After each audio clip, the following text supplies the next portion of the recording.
Okay, you may have noticed I'm limping. Margot misunderstood the expression twisting your arm, and she twisted my leg to get me here. No. So today I would like to talk about a few things that I learned at Harvard. And so I grew up in Boulder, Colorado, and attended a somewhat mediocre public high school, and thought that I had worked quite hard to in my sort of academic career there, and one day I got into Harvard, and I thought this was the most amazing thing that had happened. And I got to Harvard, and what I learned was what hard work really meant. And so I arrived on campus thinking I was going to do mechanical engineering, and then I looked at the list of classes and thought, no, I'm not doing mechanical engineering anymore. And I don't like the sound of those classes, but the sound of the classes I really like are these computer science ones, and they'll count until I can figure out what kind of engineering or whatever I'm going to do. And I had been programming since 4th grade. I started with the Logo Turtle, if anyone's familiar, where you write code and it draws pictures. You notice I work at Pixar, so that may have been fortuitous. And so I had been programming, but not in a hardcore kind of way, in a making pictures kind of way. And I loved programming, but it was sort of like this hobby, and it had never occurred to me to major in computer science until it took me all of like 2 weeks into CS 50 to go, oh, duh, why am I not going to major in computer science? This is something I love. And so off I went, and I worked hard in CS 50, and then I was rewarded with many long nights in the Science Center and in my dorm room. But then I got to CS 51 with Harry Lewis, and then I really learned what working hard was. And CS 51, I don't know if there's anyone in this room that hasn't taken it, but it was sort of the weed-out class for computer science at that time, much more like organic chemistry was for the whole rest of the school that wanted to be doctors. But you knew if you had worked hard and survived CS 51 and you still loved programming, then you had probably made a good choice, was how I felt about it. And the problem was that it was a lot of work, and I found myself staying up all night at least 1 to 3 nights a week. And so I was in Strauss-C, and all I had to do was look out my window and see the corner store there that here is not 7-Eleven, but I can't remember, whatever it is. And it beckoned to me on those late nights. And so this is how I got through those long nights. Was I'd buy a 6 packs of the powdered sugar donuts and a can of Mountain Dew, and I'm not sure how many years of my life I dismissed eating these things, but it really got me through those long nights. Now the problem was I also played softball for Harvard. Here's a particularly bad picture of me doing it. It looks like I'm enjoying myself quite a lot.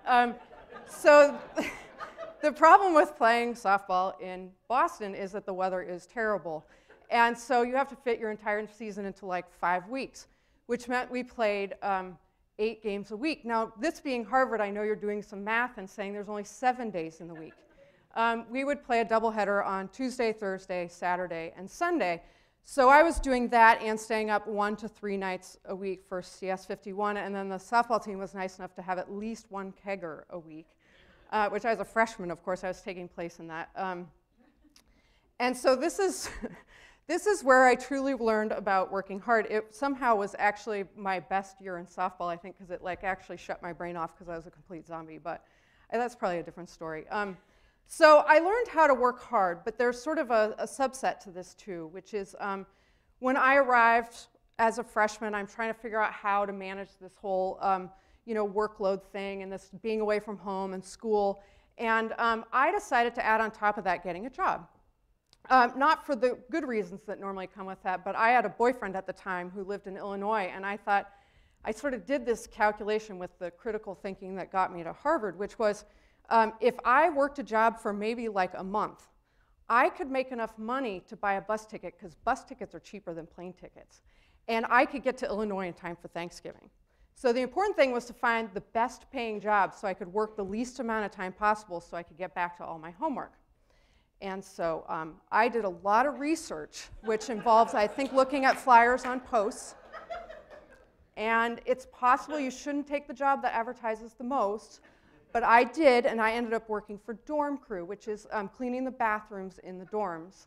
And it paid really well. And I went in, and of course they were happy to give me the job. And, but they said, well, there's just one thing. We only have one dorm available right now, and it's your dorm. And so all of the people in my dorm, my first semester freshman year, thought I was the girl that cleaned the bathrooms. Now, as you can see by this current picture of dorm crew, this is a very popular job. I was quite excited by this, much like the guys in this picture at that level. You know, and even when I did it, we didn't even have these nice backpack vacuums. That must be a new thing, so extra exciting. And so this is where I learned the lesson that you work hard, but try to work hard on the right thing. And so around this time, one of my teammates on the softball team, who was an upperclassman, got wind of what I was doing working in dorm crew. Now, this woman ended up being my first girlfriend later down the line, but that's another thing I learned at Harvard, but that's probably a different story for a different time. So this idea of work hard on the right thing, she says, you're quitting dorm crew, and I'm getting you a job in Harvard University Mail Services. And so she marched me down to the dorm crew office to make me quit. And so I told them, I'm really sorry, but I have to quit. And they said, you can't quit. We're giving you a promotion. And it became clear to me very fast, I might have been the only one actually cleaning the bathrooms for real in dorm crew, because I worked hard at whatever I put my mind to. And I want you to spend just a second thinking about what a bathroom for freshmen might be looking like, you know, away from home for the first time. Anyway, so I left that job. I turned down the promotion, of course, and I went to the Harvard University Mail Services, which was a fabulous job and paid just as well and was infinitely less disgusting, and came with my boss, who was a lady named Shirley, who started every sentence with, ah, shoot, or really probably more like, ah, shit. And she would regale us with stories of her weekend bingo wins and things like that. And so I learned some very important lessons here that carried well into my career at Pixar, which is obviously this sort of hard work and perseverance spent on something that you really love. I worked my butt off at Pixar, and I started in this very entry-level technical position doing rendering. And so I was doing coding there, but it wasn't anything that showed up concretely in the movies. It was more like scheduling renders and things like that. But I kept working hard, and it was a really magical time then where no one had any experience. And so at the end of my first movie, A Bug's Life, they said, well, what would you like to do? And you could sort of choose where you wanted to go. So I said, oh, I'd like to try modeling and lighting. And so off I went to figure those out. So on Monsters Incorporated, I don't know if any of you have seen it. This was, Margot has, okay. Oh, nice. This was very exciting because this was actually the first code that I wrote that generated visuals in a movie. And so it was a simple piece of code, but it was some sine waves and some randomization and some artistic controls to make the leaves on this tree outside the window flap in the wind. And this was also a lesson from me that you can put a lot of work into something and no one will ever notice.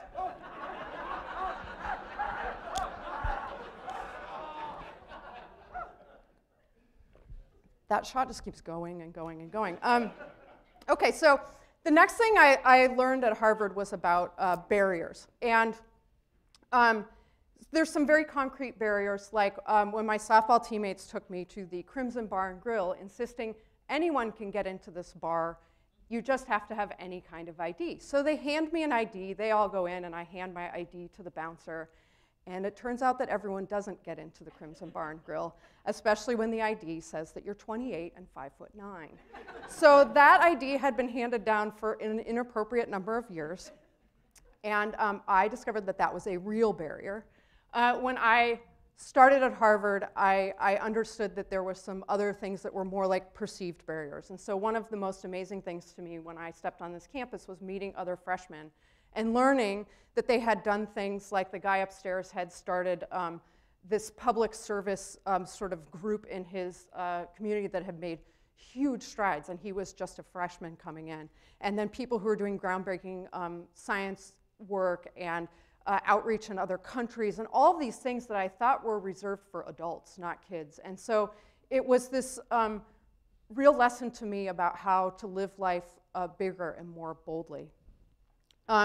when I was in high school, all I was doing was trying to work on my, getting good grades and SATs and playing sports and extracurriculars.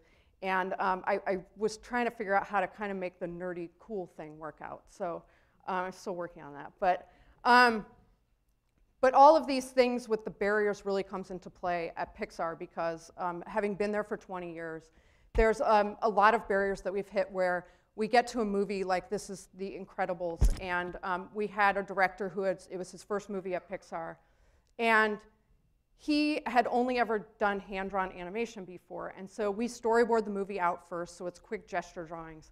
And he drew out the scene, this here, where the mother tucks Violet's hair behind her ear. She has this nice, long, flowing black hair. And if you're going to draw that, it's no big deal. He looked at the room, and all the technical people in the room had turned sort of pale white. And he's like, well, what's the problem? And they said, well, like long hair is an unsolved problem. We don't know how to do that. And tucking it behind her ear, are you kidding me? And he thought, well, like, these people are crazy. Like, what do you mean that's hard? And so he then went on to explain that this is a really important part of the story. This is a story point where the daughter's name is Violet, like a shrinking violet. She hides behind her hair. And in this moment where mom tucks it behind her ear, it's our sign to the audience and to everyone that she's sort of emerging from her shell and she's going to use her superpowers. And the wonderful thing about Pixar is there's this real guiding principle about story. And so it doesn't matter what it is. If it's a story point, then we figure out how to do it. And so we drive technology that way, and it doesn't give you the luxury of saying, we don't know how to do that, or we don't have enough money to do that. It's like just get down to brass tacks and figure out how to do it. And it's something that has made me utterly love that place. And so here's the scene that resulted in it. Maybe a little bright in here to see too much. You'll know what to do. So, but we're not stupid after all. This lady right here was supposed to have long hair too, but it wasn't a story point. So we gave her this really nice asymmetrical 80s do.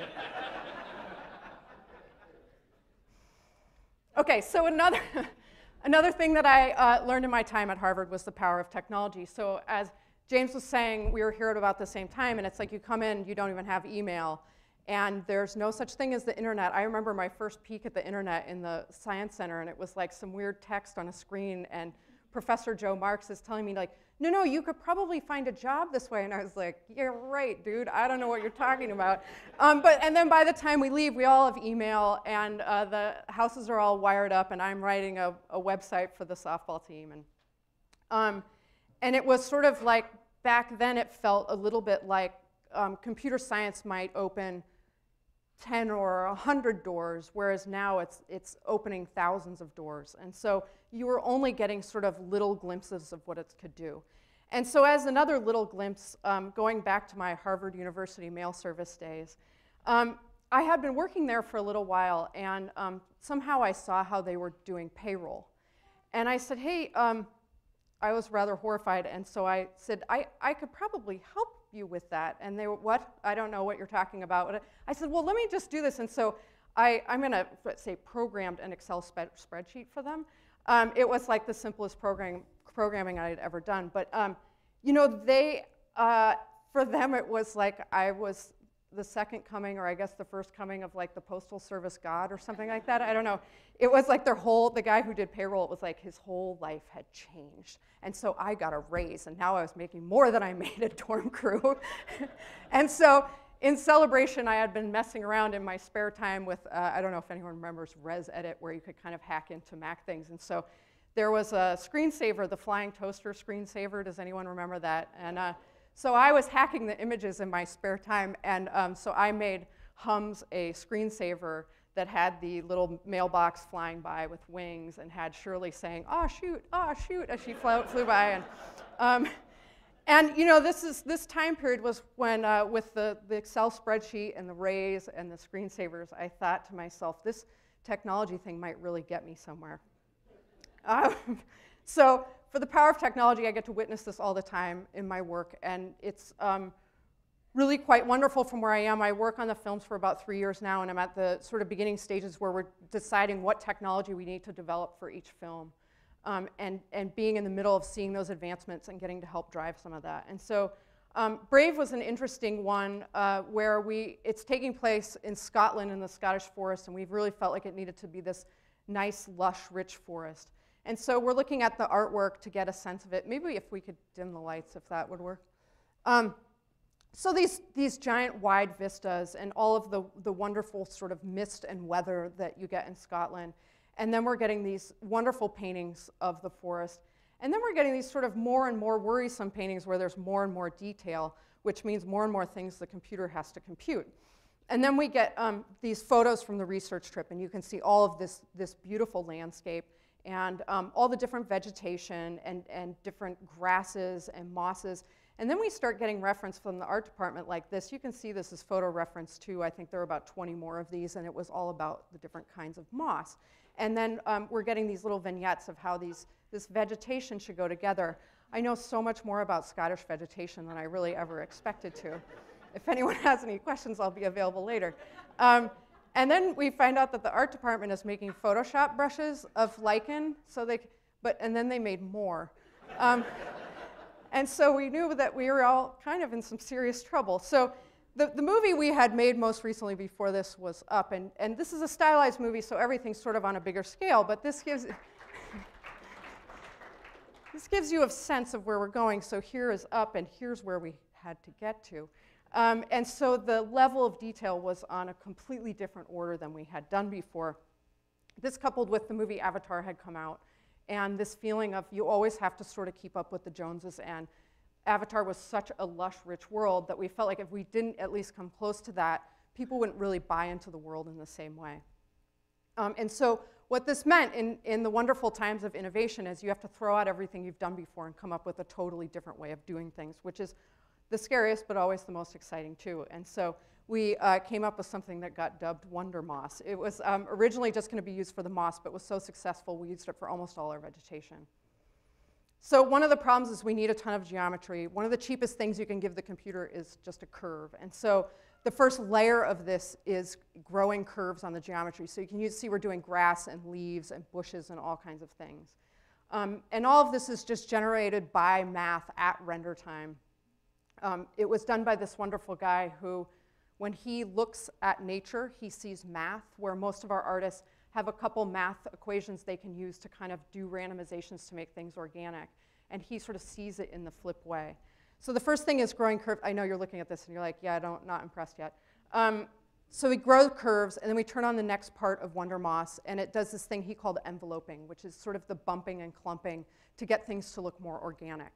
And then we turn on gravity, and this is really all just in the mathematics of the curve, so very cheap still computationally, which is important for how much stuff we had to get on the screen. And then, of course, because we're doing vegetation, color becomes a very important part of sort of the history of vegetation, of what's fresh and what's old.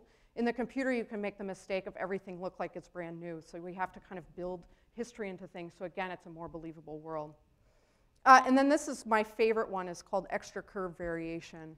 And you can't see it in this one very well, but there's little flowers growing in the grass. So I'll show you, this is an early development loop. And you can see here in a second that all of these clover are going to grow in certain patches on the tree. And the wonderful thing about this is the part of the code that's sort of adding the little oddities and spice of life that makes nature. And so what this is doing is calculating where the divots in the tree are, with the idea that they would get less sun, they would be more damp, and that would be where the clover grows.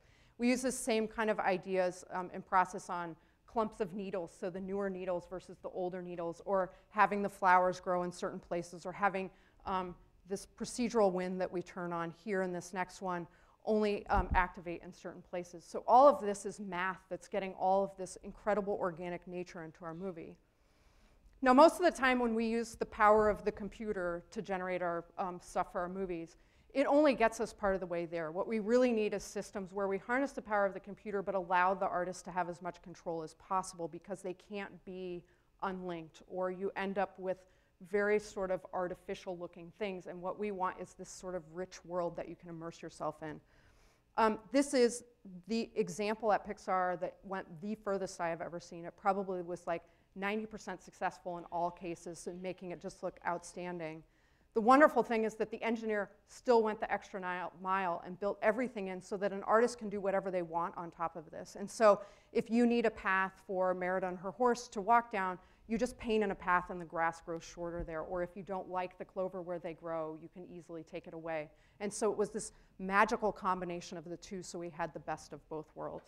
And so in the end, we end up with a forest with all of this detail, but we can change it around depending on the vegetation and get all these sort of different types of Scottish landscape by the castle or by the river and sort of changing the color of things, or up in the Scottish Highlands. And so here's a scene from the movie, a shot in the movie, and this is how it looks coming into lighting. So this is coming into the department that I do. And once we get our lighting in there to set the mood, you can see how much it changes and maybe why I've fallen in love with lighting. And so this was this wonderful example of sort of heavy technology with the ability to do the art. But it's always a balancing act for us. And so WALL-E is this very interesting example of that, where when we got into making WALL-E, the people doing WALL-E's eyes got super, super geeked out about it. And they're like, we're going to make these like practically optically perfect lenses. And they studied camera lenses and all of the optics and got it just right. And then we went to light it. And what happened was WALL-E looked completely glassy-eyed. And so I don't know how many of you have seen WALL-E, but this is a movie about a robot who... It's a movie about a robot that we have to believe has a soul and a character and can fall in love. And so glassy-eyed is kind of the antithesis of that. So we knew we had a real problem on our hands. The other thing is that WALL-E doesn't have any traditional dialogue. And so the animators are really stuck with very few things for him to act with. So the binoculars are a really critical piece of that. He has his little eyebrow flaps, and otherwise it's just his body. He doesn't have a mouth or a lot of things to express with. So those binoculars are a critical piece of his acting. So it was really important that we got him right. So we went in to try and figure out how were we going to solve this problem we kind of got worked into by the technology where we couldn't actually address the story correctly with the eyes the way they were. So you can see WALL-E has 3 lenses here. Here's the front flat lens, and then he has a concave and a convex lens in there. So when we put all the reflections on, you can see it's definitely very glassy-eyed. We tried actually a lot of sort of stupid things that would have been sort of easy to pull off, where we faked sort of blocking the reflection in there, but it looked very fake and distracting, or just turning it down, but then it doesn't actually look like the materials of binoculars. You know, the last thing we want is for it to look like we put googly eyes on WALL-E. It would have looked really stupid.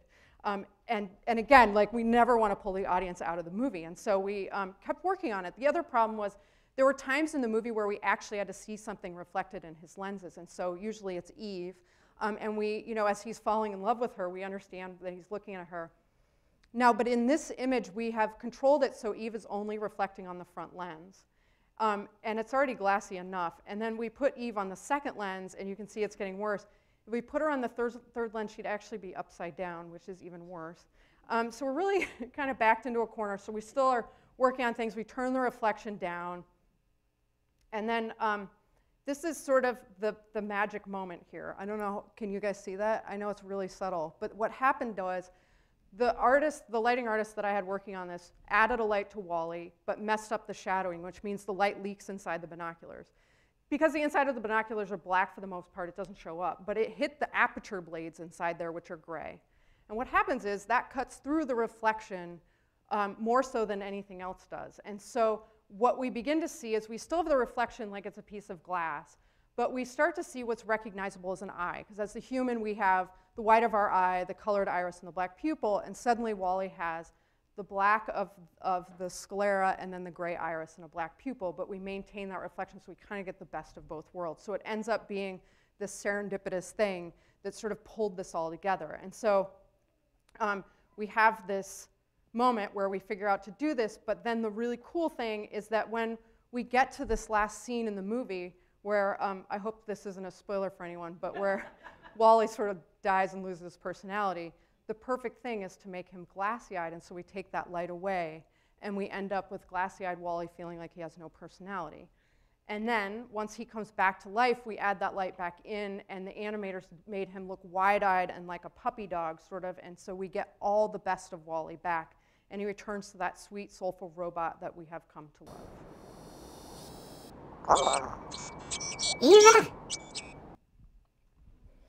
And so while I learned about the power of technology at Harvard, at Pixar, I've really learned about the power of technology and art together to create something bigger and better than either of them alone.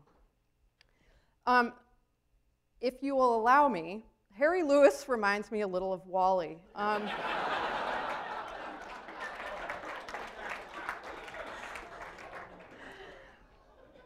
Because it's nothing about the glasses.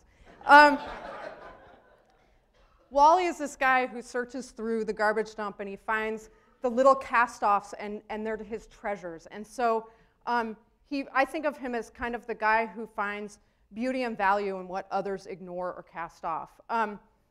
I learned all these great things at Harvard that I've talked about, working hard, ignoring barriers, and how powerful technology can be. I also got to take amazing classes and get an amazing education, and was encouraged to be much bolder and bigger in my life decisions. But the most important lesson I learned at Harvard was from Harry Lewis, the one that has had a direct impact on me every single day. Like Wall-E, finding the value in what others would ignore or cast off. In a room where, as a woman, there were only 10% of the people that looked like me, he treated me like I deserved to be there. That is the most powerful and lasting gift you can give. Thank you, Harry.